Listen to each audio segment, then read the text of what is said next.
जय हिंद फ्रेंड्स।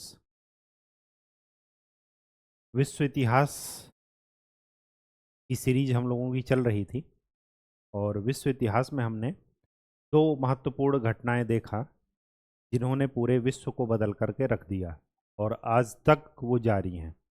पहला हम लोगों ने देखा कि पुनर्जागरण या प्रबोधन और दूसरा औद्योगिक क्रांति। आज जिस टॉपिक की हम लोग बात करेंगे वो एक ऐसा टॉपिक है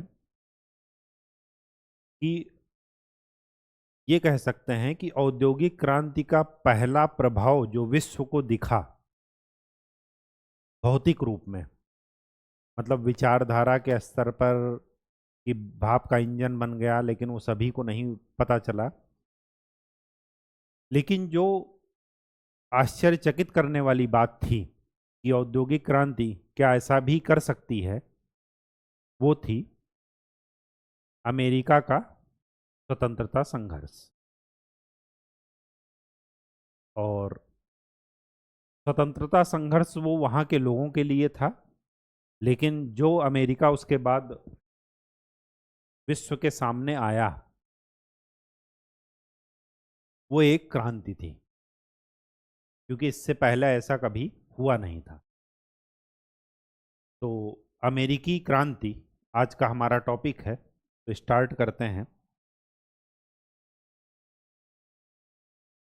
अमेरिकन रिवॉल्यूशन।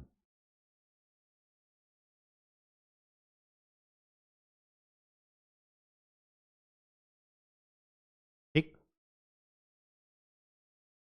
4 जुलाई 1776,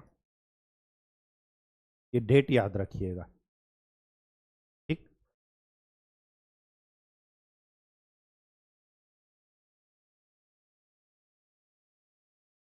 इसके बैकग्राउंड में दो चीजें ध्यान में रखिएगा कि मानवतावाद, वैज्ञानिक सोच, तार्किक सोच, रेशनलिज्म, ठीक, रेशनल थिंकिंग, ये सब विचार आ चुके थे। हर चीज को परलोक की ना बजाय मानव को केंद्र में रखते हुए इहलोक पर बात चल रही थी। ये बैकग्राउंड में चल रहा था क्योंकि पुनर्जागरण, प्रबोधन, ज्ञानोदय ये सब शुरू हो गया था और परिपक्व अवस्था 18वीं शताब्दी तक आ चुकी थी। 1750 में औद्योगिक क्रांति शुरू हो गई। तो उसी परिप्रेक्ष्य में क्या हुआ कि जो ब्रिटेन में, जब आप अमेरिका का मैप देखेंगे, ये है नॉर्थ अमेरिका, इधर है ऊपर कनाडा,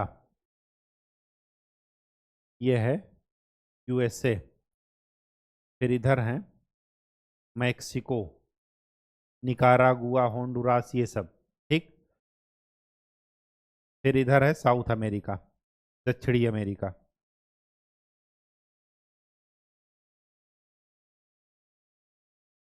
यहीं पर है इंग्लैंड। इंग्लैंड से ही जुड़ा हुआ है यूरोप, अफ्रीका, एशिया, ऑस्ट्रेलिया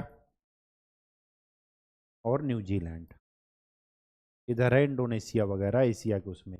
ठीक, ये मोटा मोटा मैप आप ध्यान में रखिएगा।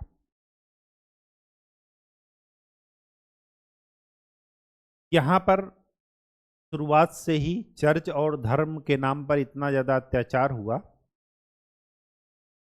कि जब पुनर्जागरण की शुरुआत हुई, चर्च की समाप्ति हुई, धर्मयुद्ध समाप्त हुआ, राजा का शासन आया, वो भी निरंकुश राजतंत्र था पहले। ये सारी बातें चल रही थी यहाँ पर। जब सारी बातें चल रही थी तो 1588 ईस्वी में, 1588 ईस्वी में स्पेन ने यहां पर अधिकार अपना किया हुआ था। यहां पर किसने किया हुआ था अधिकार? स्पेन ने। और यहां पर अधिकार था फ्रांस का, कनाडा में। कनाडा जिसे आप बोलते हैं। अब ये समय देखिए 1588 का। स्पेन समुद्र के पास है, तट पर है, ठीक। अब फ्रांस, स्पेन, ये सब उपनिवेशवाद की दौड़ में पहले से ही शामिल थे। अब हुआ क्या कि औद्योगिक क्रांति यहां पर हो गई। औद्योगिक क्रांति के पहले 1688 में यहां पर गौरवपूर्ण क्रांति हो गई, इंग्लैंड की क्रांति 1688 में। तो ये आपस में ही इंग्लैंड वहां पर यूरोप में अपने में ही उलझे रहे, तो उन्होंने इधर की तरफ ध्यान नहीं दिया। लेकिन हुआ क्या, 1588 पर जब स्पेन पहले से ही वो था, इस पर जो है स्पेन का अधिकार इस यूएसए पर पहले से ही था। 1500, ये एक चीज आपको गलत बता दिए, इंग्लैंड 1588 ईस्वी में इसके संपर्क में आया, यूएसए के संपर्क में। यूएसए में पहले कौन था, किसका अधिकार था, स्पेन का। इंग्लैंड ने क्या किया, 1588 में स्पेनिश आर्मेडा, स्पेनिश आर्मेडा का मतलब ये हुआ स्पेन की जो नौसेना थी उसको इन्होंने, इंग्लैंड वालों ने हरा दिया। और जब हरा दिया तो 1588 में किस पर, यूएसए पर अधिकार कर लिया। किसने, इंग्लैंड, ब्रिटिश ने। उसके पहले यूएसए किसके अंडर में था, स्पेन के अंडर में था। कनाडा किसके अंडर में अभी भी है, फ्रांस के अंडर में। अब 1588 के बाद 16वीं शताब्दी से वहां पर पुनर्जागरण शुरू हो गया। मतलब 16वीं शताब्दी तो चल ही रही है 1588 ईस्वी में। पुनर्जागरण का ही परिणाम था कि उन्होंने क्या किया, नेवल शिप्स बनाए और सेना एकत्रित की, डिसिप्लिन्ड आर्मी, और उन्होंने क्या कर दिया, स्पेन को हरा दिया। जब स्पेन को हरा दिया तो इनका उत्साह बढ़ा, क्योंकि स्पेन और फ्रांस को ये कहा जाता था कि इनकी नौसेना इतनी ज़्यादा अच्छी है कि इनको हराया नहीं जा सकता। लेकिन जब इंग्लैंड ने हरा दिया, और हराया ही नहीं, उनके एक उपनिवेश पर क्या कर लिया, उनको छीन करके कब्जा कर लिया, अमेरिका पर। अब क्या हुआ कि यहाँ के जो तड़ी पार लोग थे, तड़ी पार मतलब जो वहाँ के छटे हुए लोग थे, जो अपराध में जो है वहाँ पर सजा के तौर पर उन लोगों को यहाँ से यहाँ ट्रांसफर किया जाता था सजा के तौर पर। तो जो वहाँ के लोग यहाँ आते थे, स्वाभाविक सी बात है कि यहाँ की विचारधारा से, यहाँ के माहौल से परिचित थे। तो रेनेसा, पुनर्जागरण, इनलाइटनमेंट, ये सब उनके लिए नई बात नहीं थी, क्योंकि वो इससे पहले से ही परिचित थे। यहाँ के जो स्थानीय लोग थे उनको बोलते हैं रेड इंडियंस। तो रेड इंडियंस क्या हैं, अमेरिका के जो स्थानीय लोग थे। और इंग्लैंड के जो अपराध की दुनिया के लोग थे, छटे हुए लोग थे, जो वहाँ के चर्च धर्म से पीड़ित थे, राजा के शासन से पीड़ित थे, वो कहाँ आ रहे हैं, इंग्लैंड उनको यहाँ पर भेज रहा है, अमेरिका में। अब यहाँ पर भेज तो रहा है, और साथ का साथ 1588 में स्पेन की नौसेना को हरा करके इन्होंने यूएसए पर कब्जा भी कर लिया था। लेकिन ये आपस में ही जब उलझे रहे, राजा और आप कुलीन वर्ग में, ये मतलब राजा और संसद में जो है टकराव हो रहा है, तो 1688 ईस्वी में क्या हो गया, गौरवपूर्ण क्रांति हो गई। और जब गौरवपूर्ण क्रांति हो गई तो संसद क्या हो गई, सुप्रीम पावर बन गई, और राजा क्या हो गया, पीछे चला गया। ठीक, ये सारा कुछ चल रहा था। यहां पर दो चीजें आपको ध्यान में रखना है।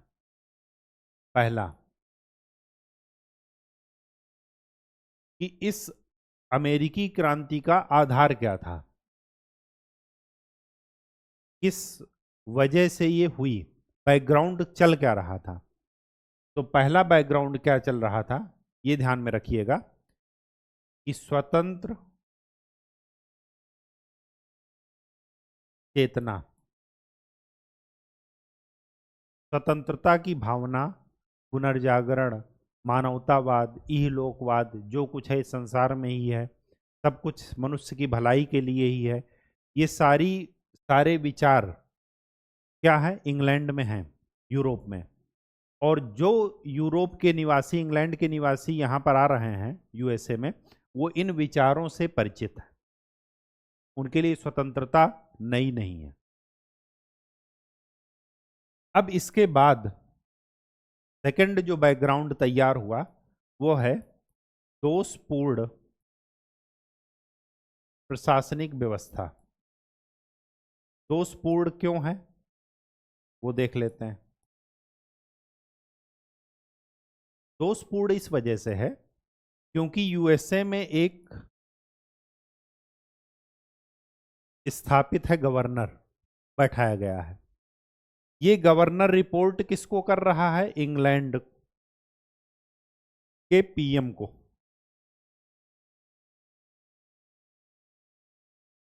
ठीक,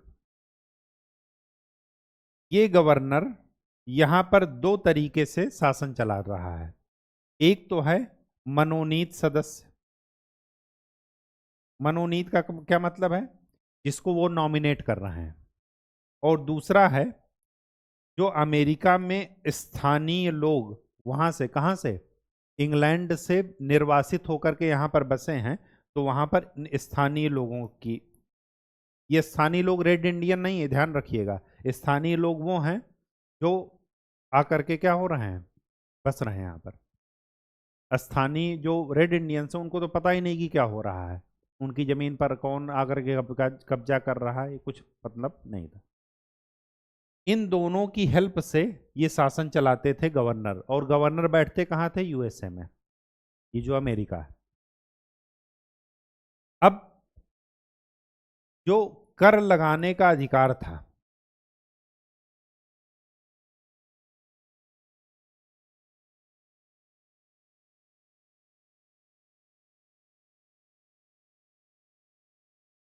वो इनको था, लेकिन इस, इनकी जो विचार थे, इनकी जो डिसीजन थी, इनके जो निर्णय थे, उसको पलटने की शक्ति किसके पास थी, गवर्नर के। मतलब ये सुप्रीम अथॉरिटी थे। ये कौन थे, सुप्रीम अथॉरिटी। अब ये बताइए कि यहां के लोगों को अगर अधिकार नहीं होगा, या इनके निर्णय को अगर यही बदल देंगे, तो इनका क्या मतलब रहेगा यहां पर, नहीं रहेगा।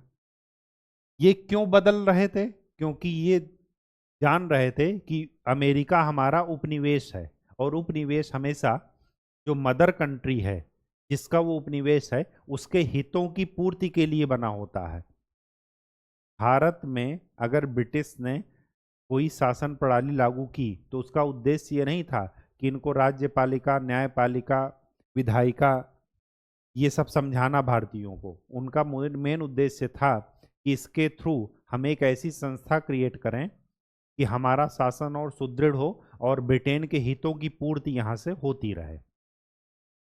तो ठीक वैसे ही ये जो सारी संस्थाएं हैं, ये जो इंस्टीट्यूट्स हैं, इनका पर्पज ये नहीं है कि यहाँ के लोगों को अधिकार दिया जाए और उनके निर्णय का सम्मान किया जाए। नाम मात्र के लिए उनको निर्णय दे दिया गया, निर्णय का अधिकार दे दिया गया, लेकिन फाइनल निर्णय कौन लेता था, गवर्नर। तो ये दोषपूर्ण प्रशासनिक संरचना ये थी। ठीक, तीसरा जो आधार था इस अमेरिकी क्रांति के होने के पीछे, जो तीसरा कारण था, वो ये था कि कुछ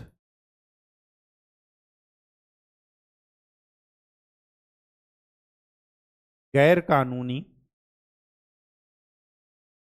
कर कानून, टैक्सेशन से संबंधित जो लॉ थे, वो जो है दिक्कत कर रहे थे। ठीक, या इसी को आप दूसरे भाषा में लिख सकते हैं, ब्रिटिश औपनिवेशिक नीति।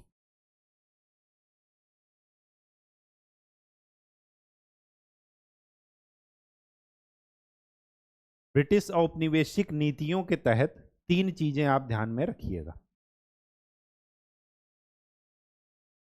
एक तो है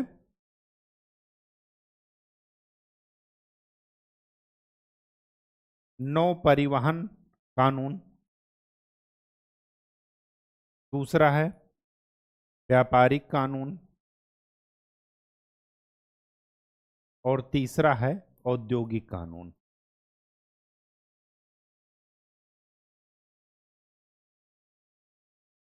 इन 3 कानून के तहत क्या सिस्टम था वो जान लीजिए। नौ परिवहन कानून क्या कहता था कि यूएसए के तट पर, आप यूएसए मत लिखिएगा, अमेरिका ही लिखिएगा, क्योंकि यूएसए का जन्म तब तक नहीं हुआ था। अमेरिकी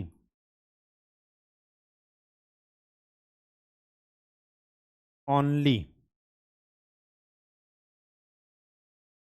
ब्रिटिश जहाज ही आएंगे। अब ब्रिटिश जहाज क्यों आएंगे?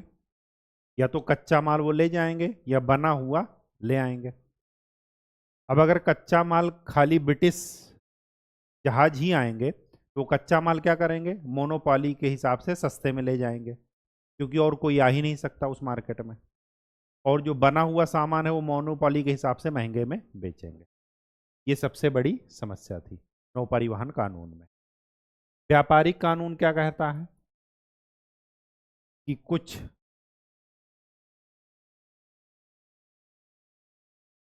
वस्तुओं का निर्यात केवल ब्रिटेन को होगा।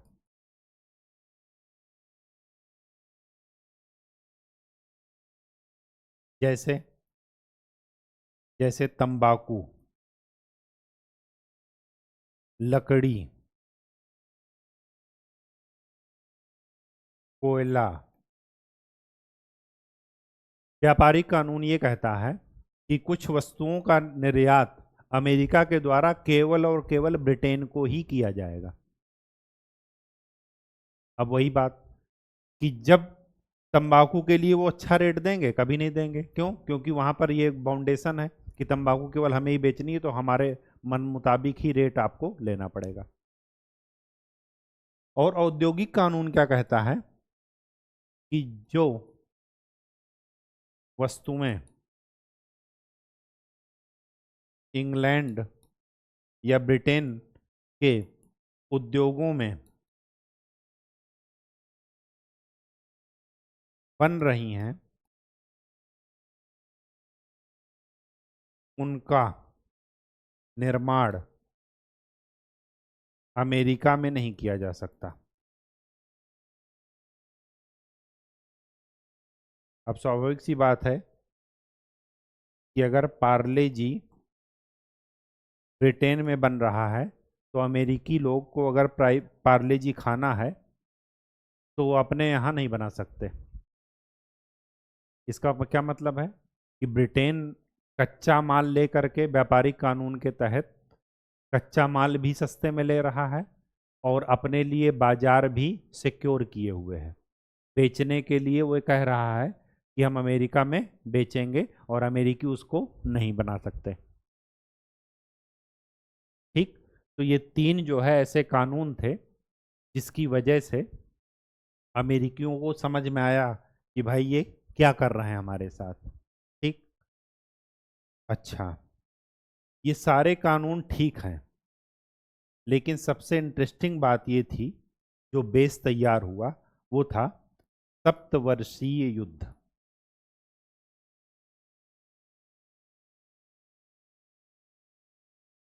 सप्तवर्षीय युद्ध, सप्तवर्षीय युद्ध 1756 से लेकर के 1763 तक लड़ा गया था दो लोगों के लिए, दो लोगों के बीच, फ्रांस और इंग्लैंड, इनके बीच में लड़ा गया था। और मैंने आपको बता रखा है कि औद्योगिक क्रांति 1750 से शुरू हुई, तो तब से लेकर के द्वितीय विश्व युद्ध तक जितने भी क्षेत्र लड़ाइयाँ हुई हैं, वो सब केवल और केवल 99% में यही रीजन था कि जिस क्षेत्र पर कब्जे के लिए लड़ाई हुई वो क्षेत्र खनिज संसाधनों से भरपूर था, लोहा और कोयला से भरपूर था। ठीक, गुटबाजी शुरू हुई, संगठन बने और फिर विश्व युद्ध तक बात पहुंच गई। तो सप्तवर्षीय युद्ध भी शुरुआत हुआ फ्रांस और इंग्लैंड के बीच। जब पढ़ेंगे तब बताएंगे। ये ऑस्ट्रिया के उत्तराधिकार पर शुरू हुआ था और फिर बाद में, जैसे आज देखिए यूक्रेन, फेस यूक्रेन को करना पड़ रहा है और यूक्रेन जो है लड़ाई का मैदान बना है दो सुपर पावर के बीच में, रूस और अमेरिका, नाटो और रसिया, इनके बीच में। अब यूक्रेन की कोई मदद कर पा रहा है? वहाँ की जनता को इतना दिक्कत हो रही है, लेकिन वो लड़ाई का मैदान बना पड़ा है। ठीक, तो वैसे ही यहाँ पर है। इस सप्तवर्षीय युद्ध में इंग्लैंड और फ्रांस के बीच में जो हुआ, ये हार गए। अब जब हार गए तो मैंने आपको क्या बता रखा है कि इनका कब्जा कहाँ था? कनाडा। अब जब ये हार जाएंगे तो कनाडा पर इनका जो कब्जा था, यहाँ पर स्पेन हार गया तो यहाँ पर कब्जा रह पाया स्पेन का अमेरिका में? नहीं रह पाया। तो जब फ्रांस यहाँ पर हार जाएगा तो कनाडा, इंग्लैंड इनसे क्या कर लेगा? छीन लेगा। तो यहाँ से फ्रांस गायब। अब ध्यान दीजिए, अगर यहाँ पर छटे हुए लोग हैं जो कि इंग्लैंड की इन व्यवस्थाओं से, चाहे वो आर्थिक औपनिवेशिक नीति हो, चाहे वो दोषपूर्ण प्रशासनिक संरचना हो, चाहे उनके अंदर पहले से ही स्वतंत्रता की भावना हो, वो आज़ादी का मतलब समझते थे, स्वतंत्रता का मतलब समझते थे, ये सब समझ रहे हैं। अपने ये 3 कानून जो ब्रिटेन ने इन पर थोपे हुए हैं वो भी समझ रहे हैं, लेकिन हंगामा कोई क्यों नहीं कर रहा है? हंगामा कोई इस वजह से नहीं कर रहा है क्योंकि वो जान रहे हैं कि अगर हमें यहाँ पर जो है इंग्लैंड ने वो किया, फ्रांस ने जो है इधर से आक्रमण किया, तो इंग्लैंड हमें बचाने आएगा। अब जब फ्रांस यहाँ से हट गया तो स्वाभाविक सी बात है कि अब इधर से कोई खतरा है इनको कि फ्रांस या और कोई देश इधर से आक्रमण करेगा इन पर? कभी नहीं करेगा। तो अब ये क्या हो गए? फ्री हो गए। अब इनको ये डर नहीं रहा कि इधर से कोई आक्रमण होगा। अब इनको पता है कि इधर भी इंग्लैंड है और यहां भी इंग्लैंड है। ठीक, बात समझ में आ गई? अब हुआ क्या, ये जो सप्तवर्षीय युद्ध हुआ, ये लड़ा तो गया था अपनी अपनी ईगो में आकर के, लेकिन इतना ज्यादा इसमें धन की हानि हो गई कि इनको तो अपने उपनिवेश से हाथ धोना पड़ा। और केवल कनाडा नहीं, भारत भी इनके हाथ से निकल गया। भारत में आप उसी समय देखेंगे कि ये वही साल है जब प्लासी का युद्ध होकर के बक्सर का युद्ध होने का बैकग्राउंड बन रहा था। 1764 में बक्सर का युद्ध हुआ और जब 1769 में बेदरा का युद्ध होगा तो फिर वहां से फ्रांसीसी बिल्कुल समाप्त। ठीक, तो इसकी वजह से क्या हुआ, खर्च बहुत ज्यादा बढ़ गया। तो खर्च जब बहुत ज्यादा बढ़ गया तो स्वाभाविक सी बात है कि उस खर्च को पूरा करने के लिए नए टैक्स लगाए जाएंगे।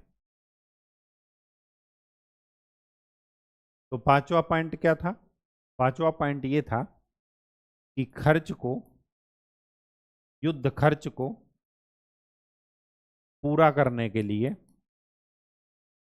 अर्थव्यवस्था को पटरी पर लाने के लिए नए टैक्स लगाए जाएंगे।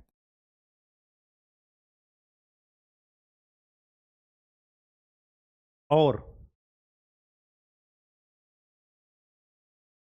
पुराने कानूनों का, पुराने कर कानूनों का लिखिएगा, जो टैक्स से रिलेटेड लॉज हैं, सख्ती से पालन किया जाएगा।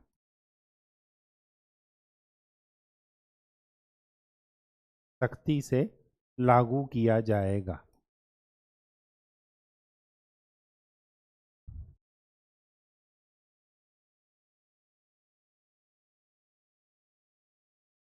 ठीक। नए कर कौन कौन से हैं? स्टाम्प एक्ट, शुगर एक्ट, गन्ना, ये जो व्यापारिक उसमें था ना, कि जो कुछ चीजें जो है ब्रिटेन को ही निर्यात की जाएंगी, उनमें से गन्ना भी था, तंबाकू भी था, लकड़ी था। ठीक। तो इनको करने के लिए नए टैक्स लगाए गए और पुराने कर कानूनों का सख्ती से लागू किया गया। इसी बैकग्राउंड में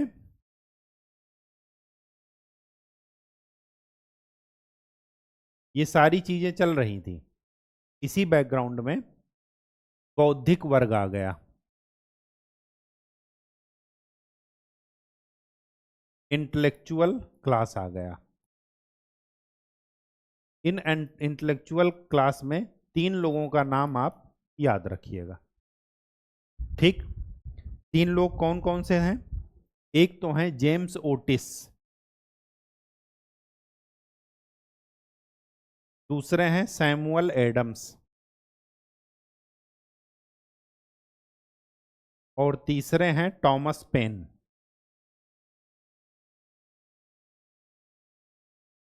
इन्होंने क्या कहा? इन्होंने ये कहा कि इतिहास बताता है कि राजा हमेशा से निरंकुश रहा है। सैमुअल एडम्स और टॉमस पेन, ये सब वहीं के इंग्लैंड के ही लोग हैं। इनको स्वतंत्रता समानता का मतलब पता है। इन्होंने ये देखा कि ब्रिटेन में जैसा शासन है वैसा अमेरिका में तो हम लोगों के साथ व्यवहार किया नहीं जा रहा है। तो इन्होंने लोगों को क्या किया? जगाया कि भाई ये खाली स्वतंत्रता की बात अपने देश में कर रहे हैं, यहाँ पर कोई स्वतंत्रता इन्होंने नहीं दिया। ठीक। बात समझ में आ गई? तो बौद्धिक वर्ग ने क्या किया? लोगों को जगाया, भड़काया। अब इसी बीच में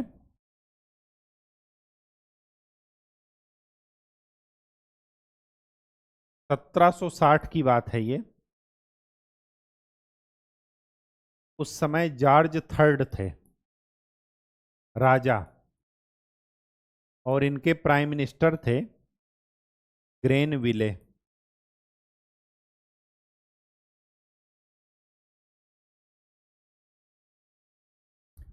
इन्होंने क्या किया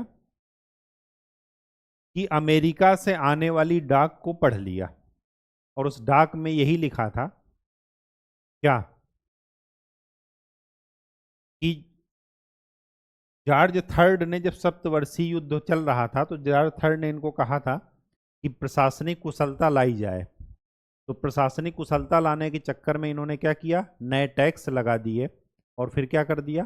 पुराने कानूनों का, कर कानूनों का सख्ती से पालन शुरू कर दिया। और जब सख्ती से पालन शुरू कर दिया तो अमेरिका में क्या हो गया? विद्रोह। और अमेरिकियों की एक मांग थी कि टैक्स तो आप ले रहे हैं हमसे, लेकिन हमें क्या कीजिए, ब्रिटिश की संसद में जो हमारे लिए निर्णय ले रही है उसमें हमें क्या कर दीजिए? रिप्रेजेंटेशन दीजिए। क्या दीजिए? प्रतिनिधित्व दीजिए। ब्रिटिश पीएम ने नहीं माना। उन्होंने क्या कहा कि हम प्रतिनिधित्व नहीं देंगे। अब बताइए कि क्या वो गलत कह रहे थे? कभी नहीं कह रहे थे। उनका सिर्फ इतना सा मतलब था कि अगर प्रतिनिधित्व नहीं तो कर नहीं। बस ये नारा आप ध्यान में रखिएगा अमेरिकी क्रांति का, प्रतिनिधित्व नहीं तो कर नहीं। ये अमेरिकी क्रांति का नारा है। No tax without representation.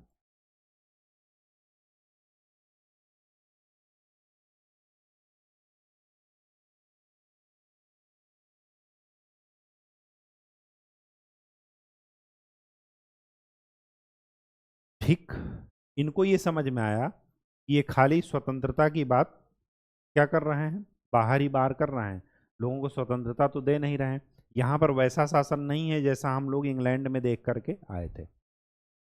कुछ घटनाएं और घट गई, उनमें से कौन सी घटनाएं हैं ये देखिए। जब यहाँ पर रेड इंडियंस हैं और यहाँ के छटे हुए लोग यहाँ पर आ रहे हैं, तो स्वाभाविक सी बात है कि यहाँ भी ये अपराध ही करेंगे। और तो और ये लोकल जो स्थानीय लोग थे रेड इंडियंस, उनकी तरफ अपना प्रसार कर रहे हैं। जब प्रसार कर रहे हैं तो रेड इंडियंस और इनकी लड़ाई का मामला गवर्नर के पास गया। गवर्नर ने यहाँ पर भेजा, इंग्लैंड की संसद के ये मामला उठा, तो इंग्लैंड की संसद ने किसका पक्ष लिया, रेड इंडियंस का, अपने लोगों का पक्ष नहीं लिया। समझ गए बात। ये चीज इनको और बुरी लगी कि आप बड़ा स्वतंत्रता समानता का नारा दे रहे हैं अपने घर में और दुनिया को, और यहाँ पर जो है हम लोगों को नहीं दे रहे हैं। समझ गए बात। और सबसे मेन कारण इनका यही था कि इनको ये सारे विचार पहले से ही पता थे। औद्योगिक क्रांति और ये सारे कानून इनको समझ में आ रहे थे। इंटेलेक्चुअल क्लास इनको क्या कर रहा था, बार बार जगा रहा था। ठीक, तो ये जो है बैकग्राउंड पहले से ही तैयार था, इतनी सारी चीजें पहले से ही चल रही थी। अब केवल और केवल एक चिंगारी की का काम रह गया था। उस चिंगारी का काम किया लॉर्ड नॉर्थ की चाय नीति, T policy of Lord north. Lord north कौन थे? जब जॉर्ज थर्ड और ब्रिटिश पीएम उनके ग्रेनविले जब टैक्स लगाए, तो लोगों ने क्या किया,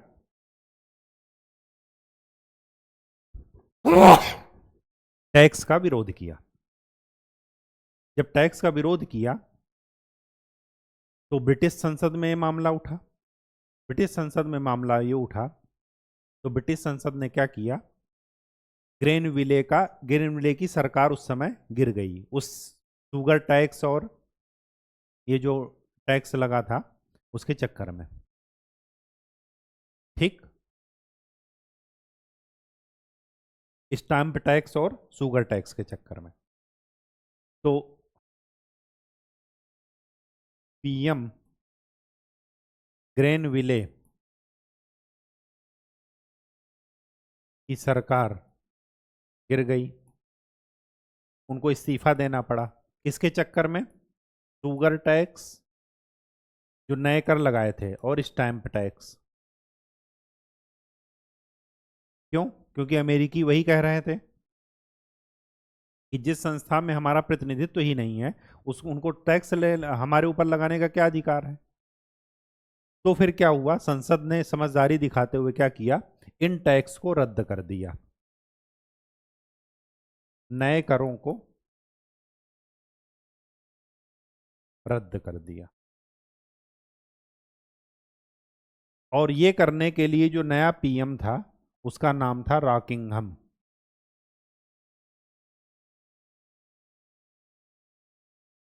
रॉकिंघम पीएम बने। ठीक, लेकिन रॉकिंघम ने कहा कि आपको टैक्स नहीं देना, करें नहीं देना, ठीक है, हम ये सारे टैक्स रद्द कर देते हैं। लेकिन रॉकिंघम ने ये कहा, एक चीज और कहा कि ब्रिटिश संसद को कर लगाने का अधिकार है। ये चीज कही,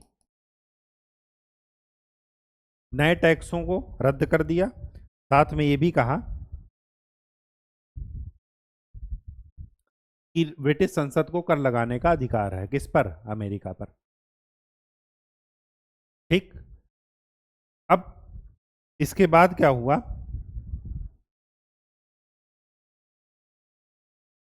इसके बाद बनी विलियम पिट की सरकार।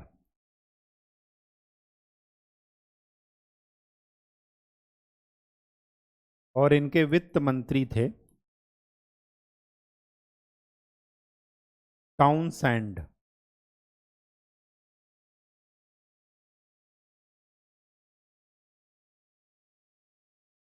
ये इनके वित्त मंत्री थे। इन्होंने क्या किया?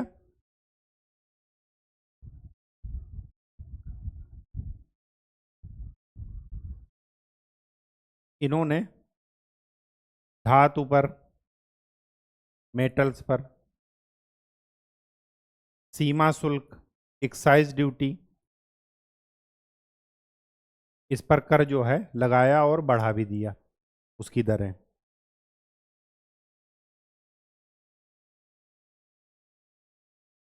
1770 में,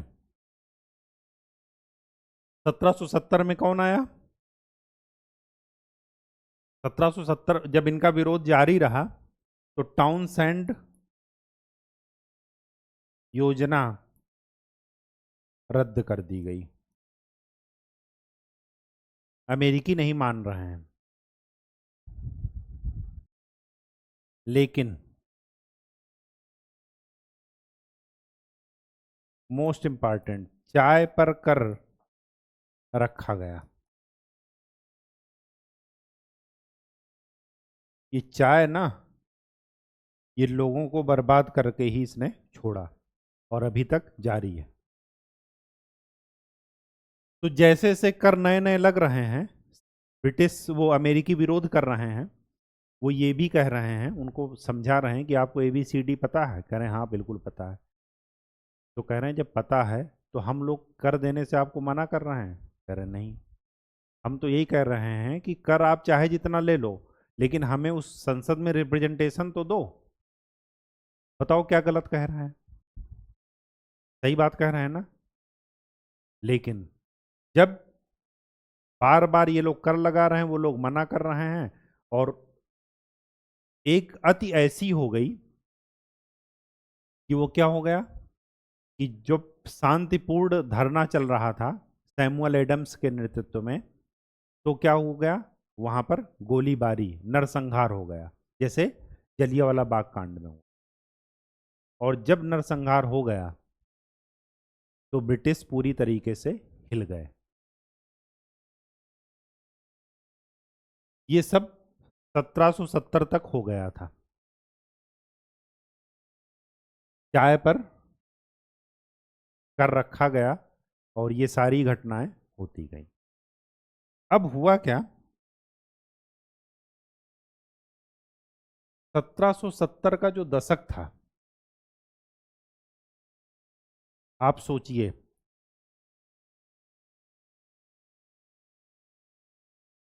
कि 1757 में प्लासी का युद्ध रॉबर्ट क्लाइव ने जब जीता तो उनको 50 लाख केवल किसने दिया? मीर कासिम ने, वो मीर जाफर ने। फिर 1760 में जब मीर जाफर नहीं दे पाए तो मीर कासिम को बैठाया गया। अब कंपनी के अधिकारी भ्रष्ट तरीके से इतना ज्यादा धन कमाए, फिर आपने पढ़ा होगा पास सिस्टम, दस्तक जिसे कहते हैं, दस्तक का पर्सनल व्यापार में या भारतीय व्यापारियों के उसमें जो है यूज करने लगे। तो ये सब क्या है? अनर्गल पैसा जो है रिश्वत के रूप में या भ्रष्ट तरीके से पैसा कमाए। अब कंपनी के अधिकारी तो माला माल हो रहे हैं, लेकिन ईस्ट इंडिया कंपनी को क्या हो रहा है? घाटा हो रहा है। तो कंपनी कहाँ पहुंची? बैंक ऑफ इंग्लैंड पर ब्रिटिश सरकार के पास कर्ज लेने।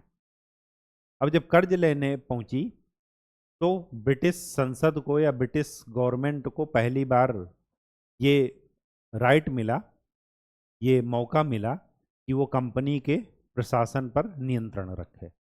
और तभी आया 1773 का रेगुलेटिंग एक्ट। तो ये तो चल रहा था भारत में। और उसी समय अमेरिका में क्या चल रहा था? अमेरिकी लोग स्वतंत्रता की मांग कर रहे थे। स्वतंत्रता की मांग शुरुआत से नहीं थी, ये ध्यान रखिएगा। उनकी मांग लास्ट मोमेंट तक यही थी कि हमें प्रतिनिधित्व नहीं तो कर नहीं, मतलब हमसे आप टैक्स लीजिए, लेकिन जो बॉडी हम पर कानून या टैक्स लगा रही है, कानून लागू कर रही है, उस बॉडी में हमको क्या दीजिए? प्रतिनिधित्व दीजिए। बस यही मांग थी। लेकिन जैसे ही ये नरसंहार हुआ उनकी इस मांग के बाद, उन्होंने क्या किया? पूर्ण स्वतंत्रता की घोषणा कर दी। उन्होंने ये कहा कि हमें अब स्वतंत्रता चाहिए, आपका शासन नहीं चाहिए। अब देखिए, यहीं पर एक ब्रिटिश में पीएम थे, लॉर्ड नॉर्थ। ये जो लॉर्ड नॉर्थ की चाय नीति हम पढ़ रहे हैं, उसका बैकग्राउंड यही है कि ये सारा कुछ चल रहा था। ईस्ट इंडिया कंपनी घाटे में, वो तुरंत लोन लेने पहुंची। अब जो और भी सारी कंपनियां हैं ब्रिटिश की, उनमें से ईस्ट इंडिया कंपनी को क्या किया गया? टोल टैक्स से छूट दी गई।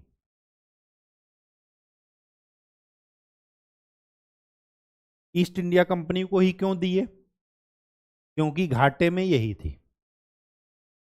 इनको ये कहा गया, अच्छा, ईस्ट इंडिया कंपनी आपको पता है कि चाय और चीन से व्यापार कर रही थी और उसका मोनोपोली था। लेकिन जब 1773 का रेगुलेटिंग एक्ट आया तो धीरे धीरे से कंपनी पर लगाम कसना शुरू हुआ, और 1750 में औद्योगिक क्रांति शुरू हो गई थी। तो बाकी लोग भी ब्रिटिश गवर्नमेंट पर दबाव बना रहे थे कि इनकी मोनोपोली क्या की जाए? खत्म की जाए ईस्ट के व्यापार के साथ।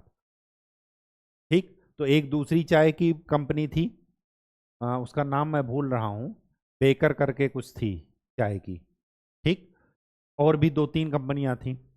अब जब सारी कंपनियों में से केवल इसी कंपनी का आप टोल टैक्स माफ करेंगे, तो स्वाभाविक सी बात है कि इनका प्रोडक्ट क्या हो जाएगा? सस्ता। क्या हो जाएगा? सस्ता। अब लॉर्ड नॉर्थ ने क्या कहा कि ईस्ट इंडिया कंपनी को कहा कि आपका टोल टैक्स माफ है, आप अपनी चाय को कहां पहुंचाइए? अमेरिका में। अब अगर अमेरिका में चाय पहुंचा रहे हैं ये, तो दो पर्पज सॉल्व होगा। एक तो इनकी चाय जाएगी तो सस्ती होगी, सस्ती होगी तो इनका पर्पस सॉल्व हो गया कि ये अपने रिसेशन से बाहर आ जाएंगे। जो कंपनी घाटे में आकर के हमारे पास लोन मांगने आ रही थी, वो फायदे में आ जाएगी। पहला पर्पस तो ये हुआ। दूसरी बात, अगर चाय सस्ती हुई तो एक ह्यूमन टेंडेंसी है कि अगर कोई चीज़ फ्री में या सस्ते मिल रही है तो लोग उस पर क्या करते हैं? टूट पड़ते हैं खरीदने के लिए।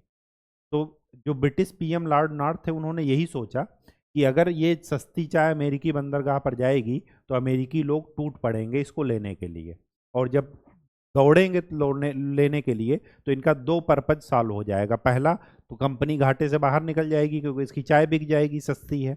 और दूसरा कि अमेरिका ये बात मान लेंगे, अमेरिकी वासी, कि ब्रिटिश गवर्नमेंट को कर लगाने का अधिकार उन पर है, क्योंकि चाय पर कर समाप्त नहीं किया गया है, मैंने आपको पहले बता दिया। टाउनशेंड प्लान खत्म कर दिया गया, लेकिन चाय पर कर बरकरार रखा गया।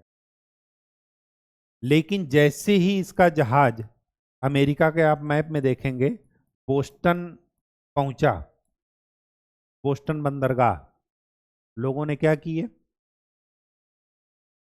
चाय की जो पेटी थी उसको जला दिए, चाय को समुद्र में फेंक दिए, खरीदे नहीं। सैमुअल एडम्स के नेतृत्व में, सैमुअल एडम्स ही थे।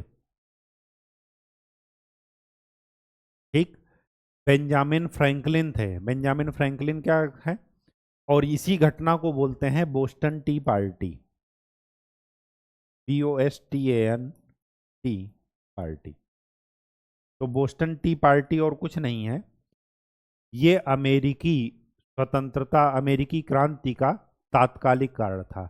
यही घटना ने फायर का काम किया। बेस तो पहले ही तैयार हो गया था, फ्यूल इकट्ठा हो गया था, ऑक्सीजन इकट्ठा हो गया था, बस एक तीली लगाने की जरूरत थी। तो उस तीली का काम किसने किया? लॉर्ड नॉर्थ की चाय नीति ने, और उसकी वजह से बोस्टन टी पार्टी हो गई। फिर तो अमेरिका मानने को ही तैयार नहीं था कि हम किसी के उपनिवेश रहेंगे। ठीक है, बात समझ में आ गई। तो आज हमने ये देखा कि ब्रिटिश ने कैसे आधार तैयार किया, अमेरिकी क्रांति का औद्योगिक क्रांति ने कैसे आधार तैयार किया, पुनर्जागरण और ज्ञानोदय ने या जो है बौद्धिक वर्ग ने कैसे आधार तैयार किया, सप्तवर्षीय युद्ध का इफेक्ट कहाँ कहाँ पड़ा। अब देखिए, जैसे ही अमेरिका स्वतंत्र होगा, एक तरफ तो अमेरिका स्वतंत्र हो रहा 1776 में, एक तरफ भारत में क्या हो रहा 1773 में रेगुलेटिंग एक्ट आ रहा है, फिर 1784 में पिट्स इंडिया एक्ट आ रहा है।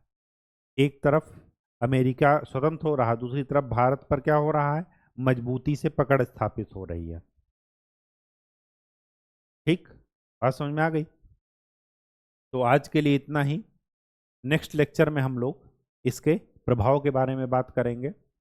तो आज के लेक्चर में हमने इसका बेस देख लिया कि किस बैकग्राउंड पर अमेरिकी क्रांति हुई और ब्रिटिश गवर्नमेंट ने उस क्रांति को रोकने के लिए क्या क्या कदम उठाए। एक पीएम की कुर्सी चली गई, दूसरे पीएम आए, उन्होंने रद्द कर दिया उनके द्वारा लगाए गए टैक्स।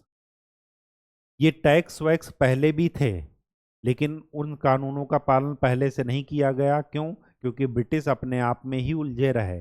1588 से लेकर के 1688 तक उनके यहाँ ही उथल पुथल मस्ती रही, राजा और संसद, वो राजा और चर्च और धर्म के बीच में।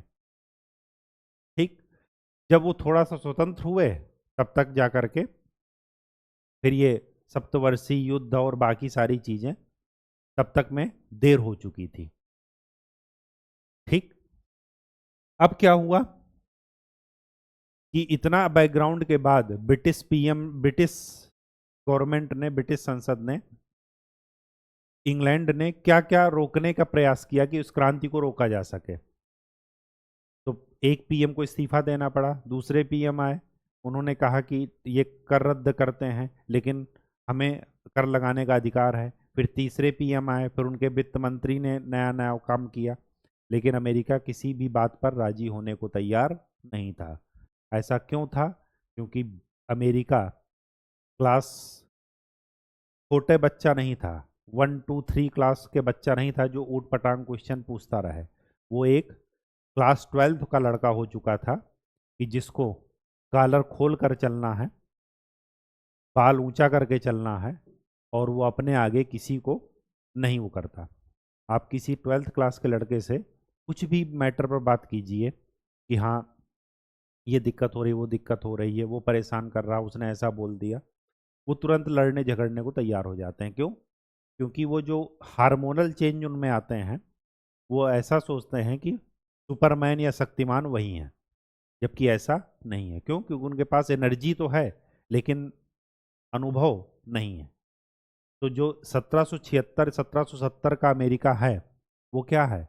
उसी 12th क्लास के लड़के की तरह है जो किसी भी लेवल पर अपने गार्जियन की बात सुनने को तैयार नहीं है। वो सिर्फ यही कह रहा है कि अगर नो टैक्सेशन विदाउट रिप्रेजेंटेशन, हमें आप प्रतिनिधित्व दीजिए संस्था में, ऐसी संस्था में जिसको हमारे ऊपर कर लगाने का अधिकार आप बता रहे हैं। तो कर लगाने का अधिकार तभी इसको होगा जब हमारे रिप्रेजेंटेशन उसमें होगा, हमारे लोग वहाँ पर बैठेंगे।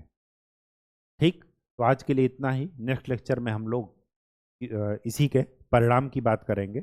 तब तक के लिए खूब अच्छे से पढ़ाई कीजिए, मेहनत कीजिए। धन्यवाद।